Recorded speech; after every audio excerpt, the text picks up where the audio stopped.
Hi guys, I am Homer. Today I am going to tell you about a heroic tale, one of the greatest ever written. So without further ado, let's get straight to the video. Let's start with the characters. About 2,800 years ago, there was a city called Troy near present-day Turkey. The walls of this city were built by the gods Poseidon and Apollo, working together. The Trojans. King Priam was the ruler of the Trojan royal family, and Hecuba was the queen. They had 50 sons and 50 daughters. Among them, Hector held a prominent position. He was the most skilled warrior of Troy. Their daughter Cassandra held a special place because she possessed a gift from the god Apollo. However, because she rejected his advances, he cursed her so that no one would believe anything she said. When Paris, the youngest son, was born, a prophet foretold that he would set the city of Troy ablaze.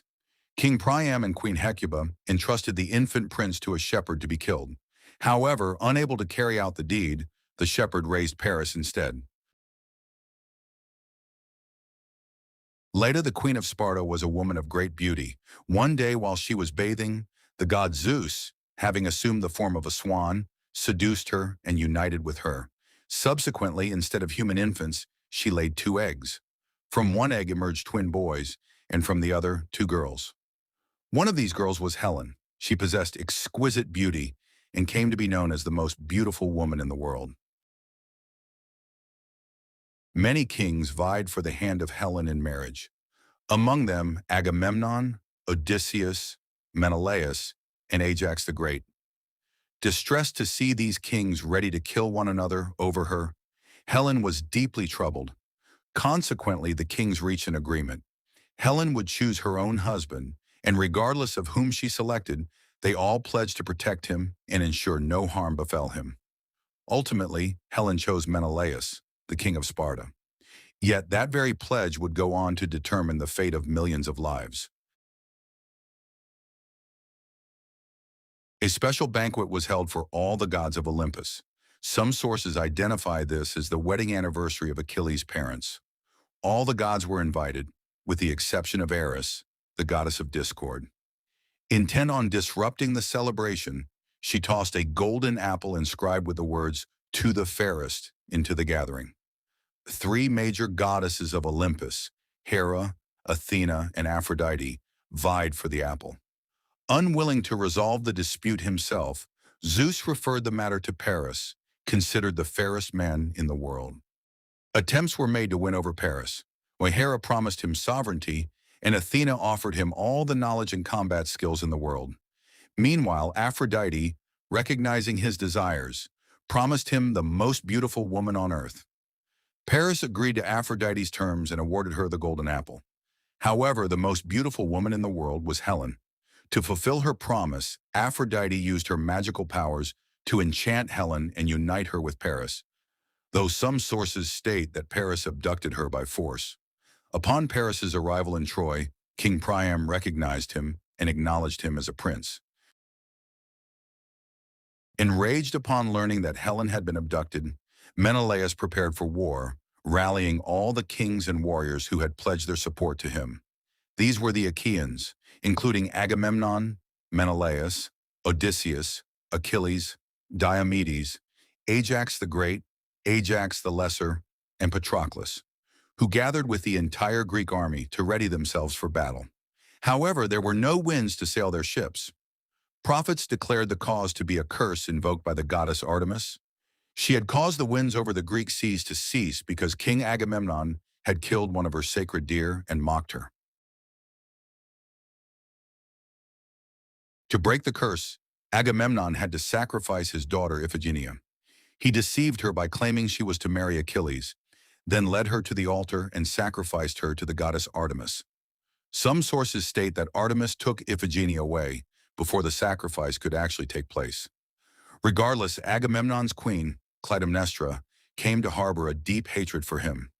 Subsequently, the winds returned and the expedition set sail for Troy.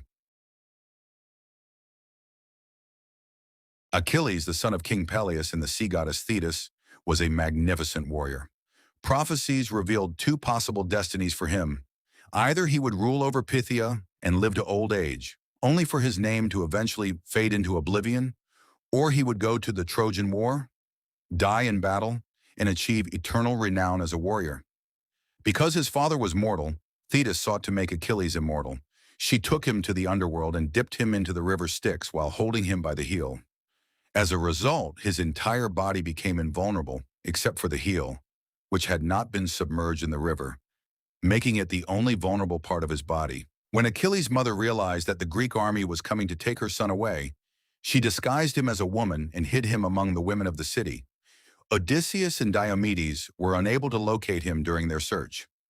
Realizing a ruse was needed, Odysseus summoned all the women of the city, placed women's garments, jewelry, and swords on a table, and sounded a war trumpet.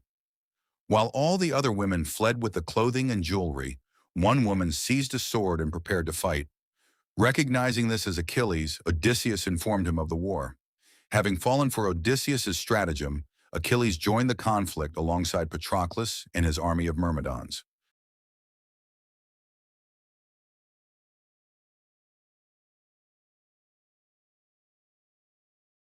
The duel between Ajax the Great and Hector stands out as a pivotal battle of the Trojan War.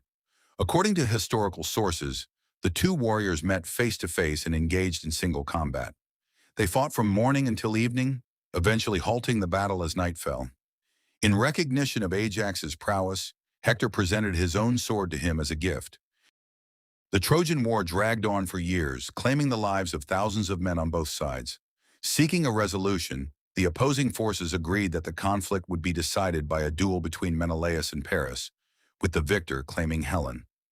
As the battle commenced, Menelaus struck Paris mercilessly. However, just as he was about to deliver the final blow, the goddess Aphrodite intervened, rescuing Paris and whisking him away to Helen. Witnessing this, the Greek soldiers resolved to continue the war. Helen was disillusioned with Paris because of this act of cowardice, and Hector too was disgusted by his brother's conduct. Both of them came to loathe him. As the Trojan War dragged on, Greek soldiers captured cities surrounding Troy, plundering their wealth and enslaving the women. Among these captives were Briseis and Chryseis. Achilles took Briseis as his concubine, while Agamemnon took Chryseis as his own. Although Chryseis' father, a priest, offered Agamemnon vast amounts of gold to secure her release, Agamemnon refused. Angered by Agamemnon's treatment of the priest, Apollo inflicted a severe plague upon the Greek army. Left with no other option, Agamemnon finally returned Chryseis to her father.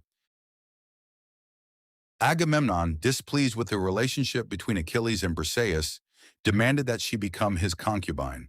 Resenting this, Achilles prepared to fight Agamemnon, but the goddess Athena intervened and resolved the conflict. As the commander of the Greek army, Agamemnon was granted permission to take Briseis as his concubine. Enraged by this, Achilles refused to participate in the war. The Greek army suffered heavy losses because Achilles refused to fight, yet he remained steadfast in his decision. Witnessing this, Patroclus donned Achilles' armor and entered the battle to aid the Greek forces. The Greek army was emboldened, believing Achilles himself had returned to the fray. Hector too joined the battle with the aim of defeating Achilles. A clash ensued between Patroclus and Hector. Unaware that his opponent was actually Patroclus, Hector delivered the fatal blow. The Greek army was astonished that Hector had defeated the warrior reputed to be invincible. Upon removing the helmet and realizing it was not Achilles but his friend, Hector took the armor and returned to Troy. Grieving the death of his best friend, Achilles was consumed by sorrow. Upon seeing her son's anguish, Achilles' mother asked the god Hephaestus to forge a new suit of armor, which she then brought to him. Achilles entered the battle clad in this new armor. Meanwhile, realizing that his end was near, Hector spent his final moments with his wife and child. Achilles entered the battle in a rage, spear in hand. Upon seeing Achilles, Hector began to flee. He ran 3 laps around the walls of Troy, while his wife and father watched. Eventually, he turned back to fight. Achilles then struck Hector in the neck with his spear. According to some accounts, while Hector was running, the goddess Athena, disguised as his brother Deiphobus, encouraged him by pretending to fight alongside him. Hector turned to face Achilles, but upon looking back and seeing no one there, he met his death at the hands of Achilles. The entire city of Troy wept upon witnessing Hector's death as Achilles dragged his body behind his chariot. That night, King Priam arrived and knelt before Achilles, pleading for his son's body so that he could perform the final rites. Deeply moved by this, Achilles granted the elderly king permission to take Hector's body away.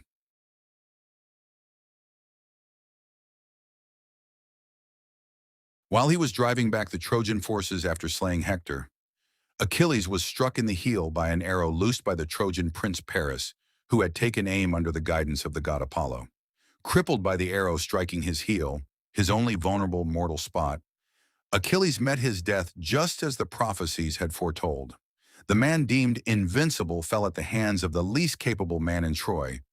Yet to this day, the epic tales of Achilles continue to echo through the pages of books.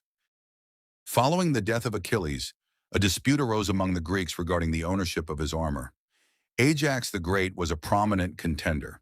However, as the majority of the Greek army deemed Odysseus the rightful recipient, the armor was awarded to him. Enraged by this, Ajax, in a state of temporary madness, slaughtered a helpless livestock with his sword.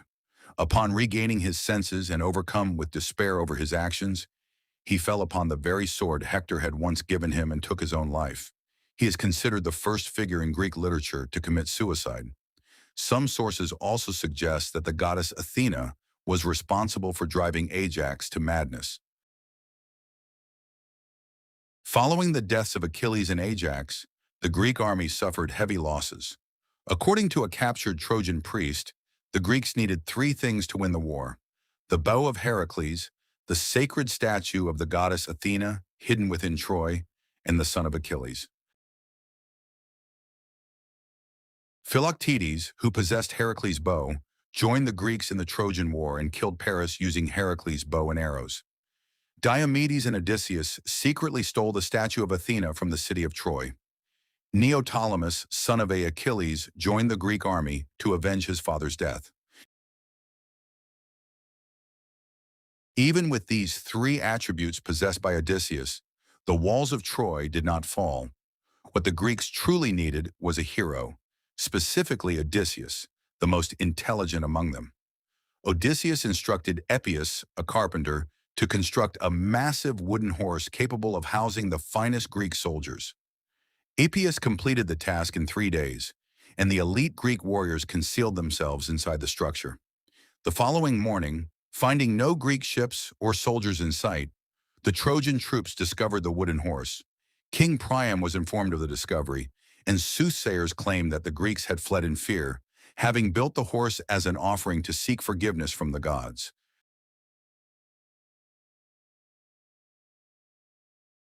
However, a priest named Lycaon urged that the statue be burned.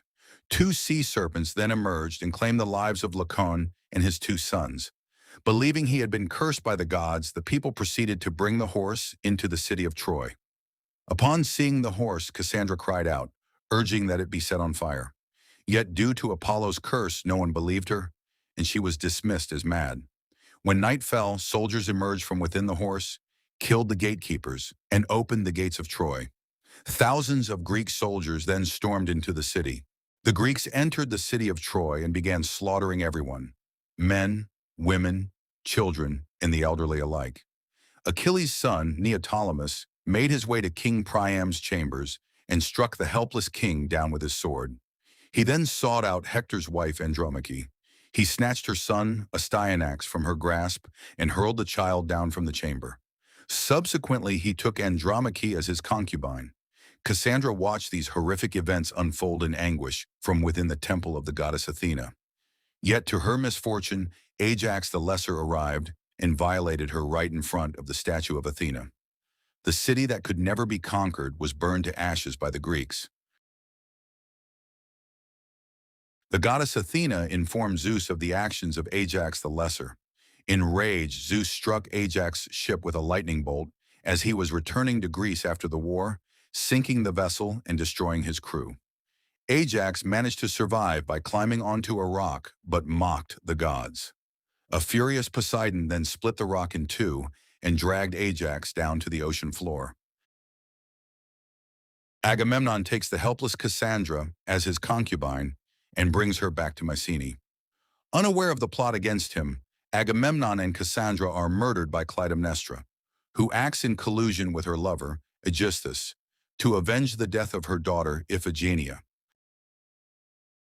After the Trojan War, Menelaus and Helen reunited, reconciled their marriage, and sailed back to Sparta, where they ruled peacefully for many years. Aeneas, a Trojan prince, fled with a group of people to the region of present-day Italy, carrying his father on his shoulders, and established a new civilization there. Some sources recognize him as an ancestor of Romulus. At the end of the 10-year Trojan War, some returned home, while others were buried in the soil of Troy. Yet for one man, the way was opened for an extraordinary journey. If you like the video, please like and subscribe.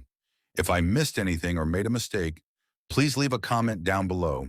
Have a nice day.